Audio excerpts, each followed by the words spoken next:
Hello, everybody.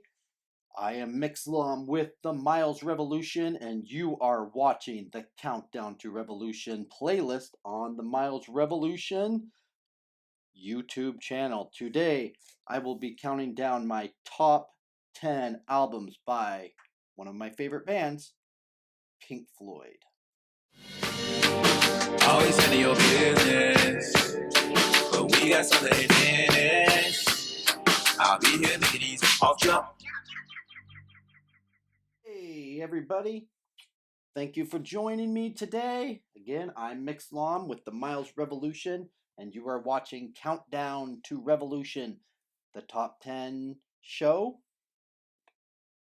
all about music, all different kinds of music. And as always, if there's something you would like to see me count down the top 10 of that has to do with music, it could be songs, albums, genres, anything like that, you know what to do. Comments down below. Tell me what you think, and I'll do my best to appease you. Because this is why I'm here, right? The revolution is for the people. Yeah, that's right, that's right. Pink Floyd, one of my favorite bands. I don't like all Pink Floyd stuff. Some is just not for me, but for the most part, they have so much stuff that's just fantastic that I have to have in my top 4. So if you've been following along with this series, I did The Cure, done Guns N' Roses. Now I'm doing Pink Floyd. Next episode, stay tuned. I will go with my 4th favorite band. And these really aren't in order. The top 4, depending on how I feel, can kind of be mixed up. After 4, it gets a little more muddy. But these 4 are the solid ones for me. So, before I get started though, we cannot forget about our new merchandise. The new revolution is coming, the Miles Revolution t-shirts. If you like our channel, please support us. Down in the description box, I will put a link to where you can get one of these bad boys. Pretty cool, huh? They also come in green, so if you want one of those and you'd like to support us, go down to the description box and click on the link. You can do that. So without further ado, I know you didn't come here to listen to me talk about t-shirts and listen to me talk about my day. You came to hear about Pink Floyd. So, Pink Floyd, number 10. Not a great album for me, but number 10, I'm going to go with The Final Cut. Some people actually even put this lower than 10. I don't think it deserves to be any lower than 10, but there's 15 total albums, by the way, if you're wondering. But Final Cut, I'm going to put number 10 because nothing to me stands out on this album. The album, I think, works very well as a concept album. I think it works very well how it flows. It's a good album if you just want to, sit down and listen to something. It's good. I mean, it's definitely not a bad album. It's not a great album, but it's not awesome. A lot of people have said, and I agree with this, that this is more of a Roger Waters solo album more than anything. All the words, all the music is written by Roger Waters. Also, this is the first album without Richard Wright because he's kicked out actually by Rogers after the Wall album, and so this album comes out right after that. Like The Wall, Waters originally wanted this album to be a soundtrack to a film. So, I don't think that really ever happened. So, it's decent. It's decent. Nothing stands out. I usually pick my favorite song from every album. I can't even really do it with this one. This one is just... It's just, you just got to take this album, altogether. Number 9, my 9th favorite Pink Floyd album, is the first Pink Floyd album. Again, I don't love this album. It has its moments. It's definitely different than anything else Pink Floyd has done. The Piper at the Gates of Dawn, it comes out in 1967. actually. And Sid Barrett, the original vocalist for Pink Floyd, you already know that if you're watching this video, probably, because you're probably a Pink Floyd fan, actually wrote this album, and you can really tell, again, because it sounds so different. So it has the original Pink Floyd lineup of Sid Barrett, Nick Mason, Roger Waters, and Richard Wright. I would say my favorite song on this album, See Emily Play, was like kind of the big single, and I think this song's okay. The song that I really do like, though, and this is generally better when David Gilmour, I think, plays it later on solo, is Astronomy Donomy. Rhymes. Really good song. On the album, it's good, but live, when Gilmour plays it, he plays it a lot during his solo concerts and whatnot. It's really good. It's a really good song. Number 8. Number 8 is Atom Heart Mother. Atom Heart Mother is the first album, I'd say, by Pink Floyd that I say was pretty good. Pretty good. 9 and 10 are like, all right, have their moments. But Atom Heart Mother is pretty good.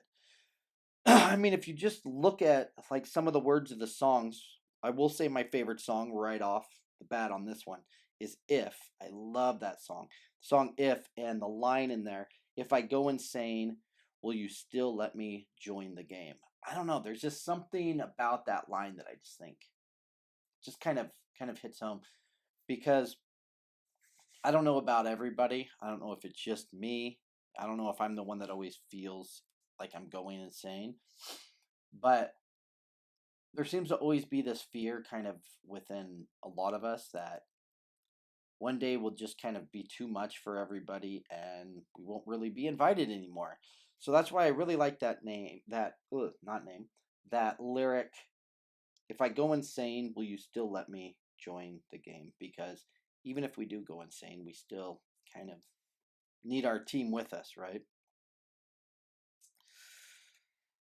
There's only 5 songs on the album. I mean, the title track is, almost the whole album by itself.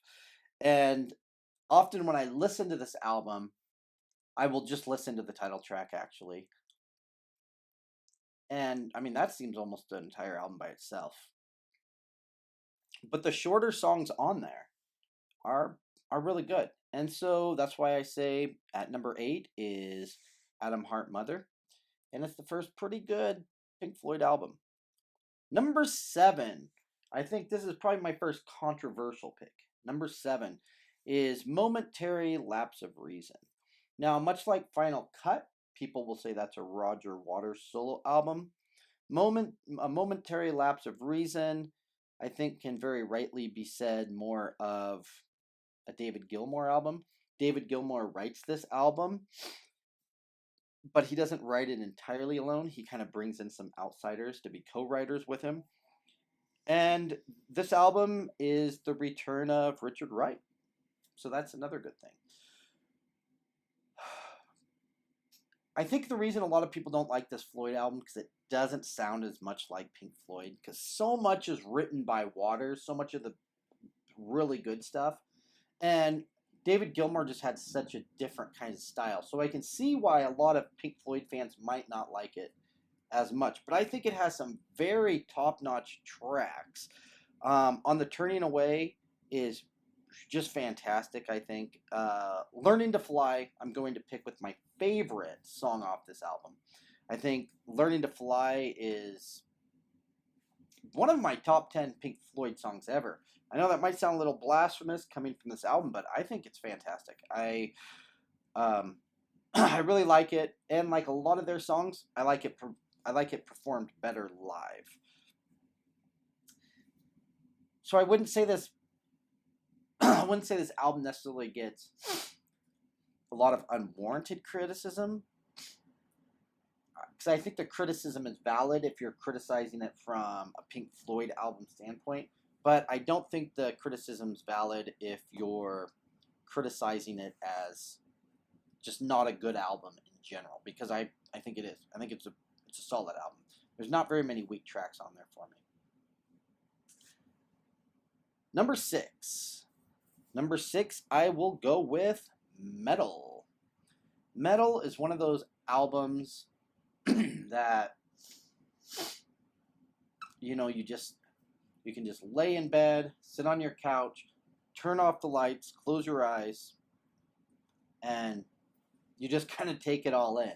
It's one of those albums, again, where it's hard to just pick out like a song and say, yeah, that's the best song on the album, because there's only 6 songs on the album. I mean, a lot of these Pink Floyd albums are so short, song-wise, not necessarily length-wise, but song-wise. There's only 6 songs on the album, and Echoes is the same length as the other 5 combined, which is actually also my favorite song on the album. On Metal, I will go with Echoes. It's a classic, and just like the rest of the album, it's so relaxing. And I feel like Echoes is one of those songs where, again, you just turn out the lights, I can kind of meditate with it, and it just helps me think, helps me clear my head. And there's something about how Pink Floyd can work with sounds, just kind of random sounds. I'm not a musician, so I'm sure a lot of you musicians know this stuff much better than I, but there's some way that they can work with sounds that just sound random, that are somehow beautiful and relaxing and meditative and all of these other things. Number 5. Number 5, I think this might be another controversial pick, but I am going to go with The Division Bell. The Division Bell, put out in 1994. Like a lot of their albums, most in fact, The Division Bell is a concept album. It deals with the theme of communication. And the reason I think I like this album so much is probably my age. When I really get into music is between kind of like 90 to 93 is kind of like my biggest time where I'm influenced by what I'm hearing. And believe it or not, this is the first Pink Floyd album I ever heard. And that probably ages me, but it was around the time it came out. And I know a lot of you listening are probably much older than I, and so you guys started with Animals and Dark Side of the Moon and Adam Hart Mother, or maybe all the way back at Piper at the Gates of Dawn. But for me, Division Bell, I listened to it and I was like, wow, this is really, really good. And the song that stood out to me, and is still one of my favorite Pink Floyd songs today, definitely in my top 10, the best from this album, it's the last track on the disc, is High Hopes. High Hopes has everything I'd like in a song. Fantastic lyrics, fantastic music, and it's just the guitar solo, more than anything, I think makes the song. Especially when you listen to the live version on the Pulse concert. There's few songs out there that beat High Hopes for me. Might be on some days in my top 10 songs ever. Definitely in my top 10 Pink Floyd songs. I haven't made a list for this, but I probably should. Off the top of my head, probably in my top 5 Pink Floyd songs. And one thing this album really showed, I think, is, and again, I'm looking at all these retroactively. So, I mean, I'm saying the first album I ever heard when it came out was Division Bell. So, as I've gotten older through the decades, I've listened to all the Pink Floyd albums all the way through and whatnot. So, my perspective is retroactive on a lot of these things, kind of going with Division Bell and moving back. is it really shows that Pink Floyd has some sort of life after Roger Waters. Now, Roger, if you're listening to this, I'm sure you don't like to hear that, but I think it's true. I think this showed that Pink Floyd could really do quality work much better than Momentary Lapse of Reason without Roger. Not to say that he's not missed, because he definitely is. Now, number four. Number four is when we get to the great albums. I think these top four are all great, and they are all within the years of 1973 to 1979, which, if you're asking me, is prime Pink Floyd time. When I say I love Pink Floyd, the majority of what I'm talking about is between 1973 and 1979.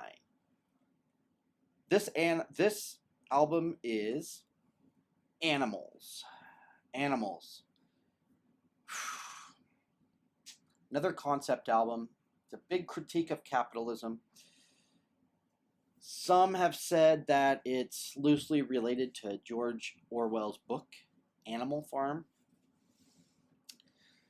Roger Waters writes all the songs, writes all the lyrics on this album. And it's an interesting album because, again, a lot of the Floyd albums are short. There's only 5 songs. And really, if you take away Pigs on a Wing, Part 1 and 2, which are the first and last songs respectively on the album, you only have 3 songs. So, you have dogs, pigs, and sheep. I don't know how that just went off the top of my head. Pigs, 3 different ones. My favorite song on this album. I think the album has a lot to say. Musically, I think it's hard to match. It's not classic. It's not the best album. I wouldn't give this album 5 stars, a 10 out of 10. But it's close. It's pretty close. Number three is The Wall. The Wall. Again, a baby of Roger Waters. He writes all but 4 of the songs solo. And The Wall, I think I would probably say, I mean, again, I could do another top 10 on this, thinking off the top of my head. But it's probably the best double album of all time. I think if we have to stack up with all the double albums, I think this is the best one.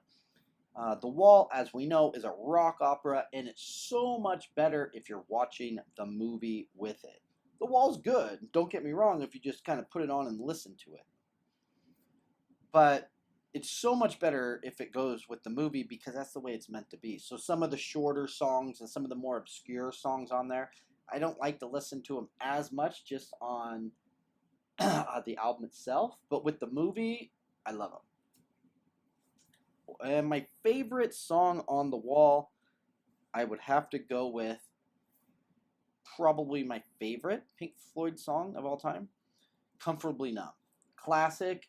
Again, a song that's better live. If you look at the Pulse concert, I think that version of Comfortably Numb by far is the best. Much like High Hopes, the extended guitar solo on there is something to be admired. It's just so powerful, so beautiful, so moving.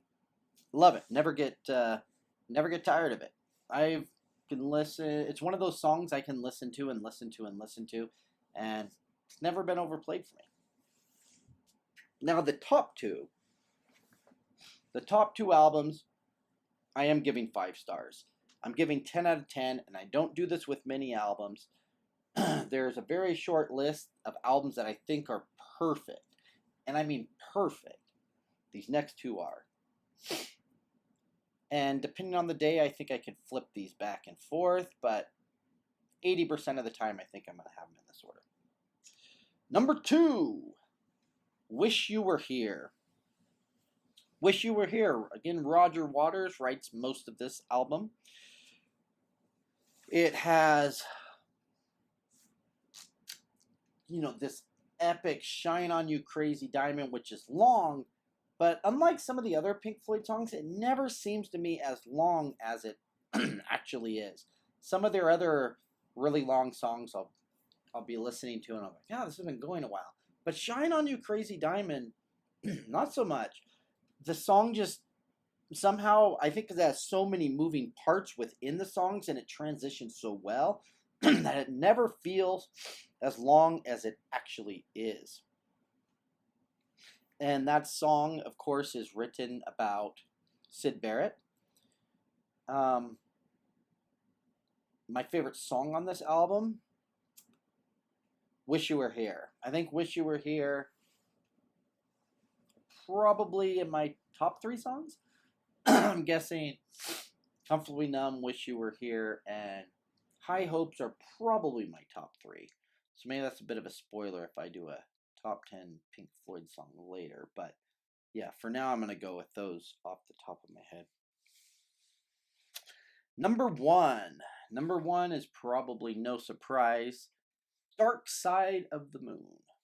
Dark Side of the Moon is not only the best Pink Floyd album, but quite possibly my favorite album of all time, of all bands and all artists. There's something about Dark Side of the Moon that is perfect. Again, like most of their albums, it is a concept album. And it deals with a lot of things. It deals with going insane, mental health issues, all of this kind of things. And these are just things that, like, again, really kind of speak to me. I've said it in previous videos, but what makes music good to me is how it sounds. What makes music great to me is what it has to say. The lyrics don't make a song necessarily, but the lyrics can put it over the top. And Dark Side of the Moon has the perfect balance of instrumental songs with no lyrics that somehow can still speak to you, and then songs like Brain Damage that I feel is musically good but has so much to say on its own when you listen to it. Now, Roger Waters writes all the lyrics on Dark Side of the Moon, but the band does have quite a hand in co-writing most of these songs. So if you look at who wrote them, Rogers isn't the only one credited, and I think perhaps this is kind of the creative peak of the band too. I mean, it's their first big hit, but we're looking at 1973. This is, for me, again, that 73 to 79 push right there. Dark Side of the Moon hit kicks it off, and I think if perhaps the band would have just got along a little better. I mean, this is the story of a lot of bands, but they could have just held it together and worked together a little more. Not just all Roger Waters, as great as he is, but if we have everybody else's input, I don't know. Sometimes I think maybe we would have another Dark Side. I don't know. Just my opinion. People have said to like Pink Floyd, you have to be on drugs. I disagree with that. Don't take drugs, kids. But what I like, it's what somebody told me. You don't have to be on drugs to like Pink Floyd. You have to listen to Pink Floyd to feel like you're on drugs. And there is something about it, Dark Side of the Moon especially, where there's almost like a real high listening to it. There's just like this trip you can go on. And the Wizard of Oz stuff that you've heard is true. I mean, all those Wizard of Oz rumors where Second Lion Roar, you play Dark Side of the Moon with it. It works great. You can find it right here on YouTube. I've done it. And yeah, Dark Side of the Moon. It's just, there's not a lot more I can say about it than has always been said. It's just a fantastic album. And if I have to go with favorite song, it's hard because more than any of these albums, it just flows together so well. So it's hard to take songs out of them. But I have to go with Us and Them. I think Us and Them is one of the most beautiful songs, one of the most relaxing songs ever written. And again, lyrically, fantastic. So, those are my top 10 Pink Floyd albums. What do you think? Do you agree with me? Do you disagree with me? kind of half and half. Go ahead, tell me down in the comments what you think. And if there's other top 10s you'd like, put those down in the comments too. Don't forget to subscribe to us. Don't forget to put on the bell so you can get your notifications. And with that, I will say, I will see you all next time.